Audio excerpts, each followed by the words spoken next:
Well, morning you mob, we're back at the Murray again. Look, things are getting worse and worse. Is the Upper Yarra Dam about to fail? Now I've had 15 years of all the money that should have been spent on maintenance at the Upper Yarra Dam, Melbourne. And it's been put into the world's biggest energy company.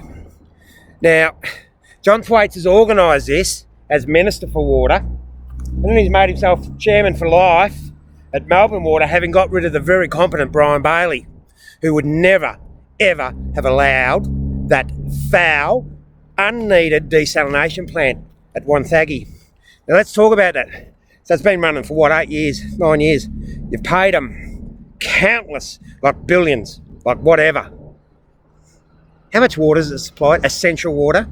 Now, what they've done is they're salting the water, and they're salting you. Now, read your Bible. What did a bad enemy do? Or the terrible foe, the terrible foe who was like murderous and, went around killing everyone. And so they went there, they went to their homelands and they salted the earth.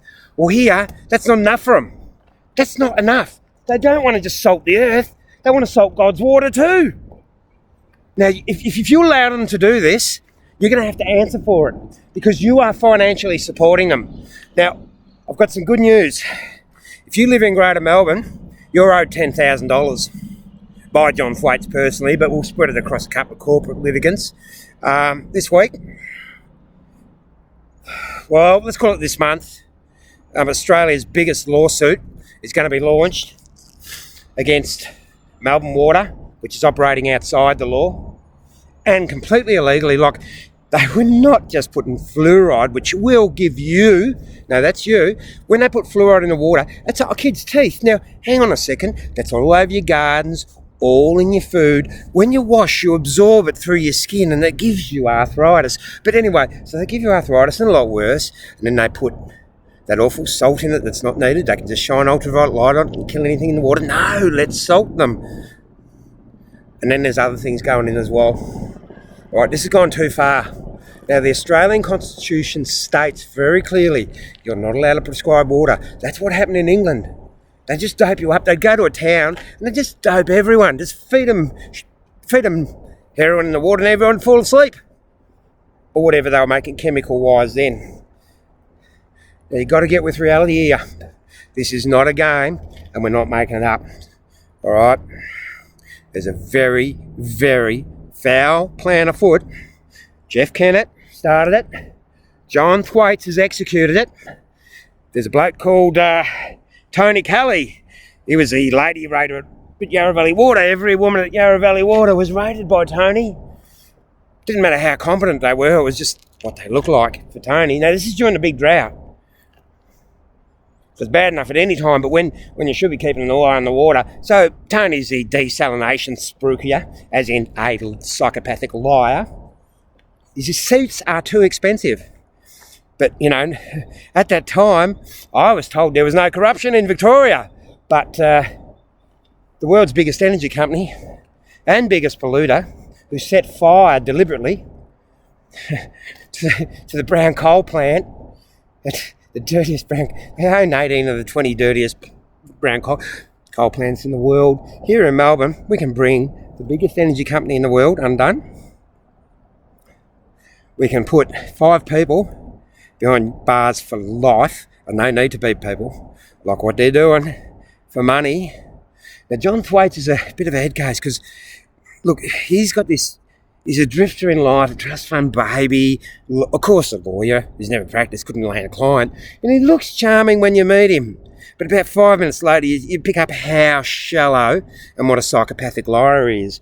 And he thought he was going to be Premier of Victoria when they got rid of Braxton, that political little stunt of theirs. Get rid of an excellent Premier and put in somebody bought and sold. What's John Thwaites got to sell? All right, his ancestor built Melbourne's water system. That pathetic John Thwaites thinks he's entitled to tear it apart. I tell you what, we'll get torn apart in jail, John. That'll be you, mate. The boys, they won't like what you're doing to their kids. You'll have to be in isolation for life. All right? Tony Kelly, what were you doing flying around the world telling 2 women who worked at Yarra Valley Water when you arrived there that, oh, they were the only ones ever for you, and, you know, when you're at Yarra Valley Water, you were crazy for them, Tony? Now, you made a mistake of doing your rating system once in front of me. I hope that fucking hurt.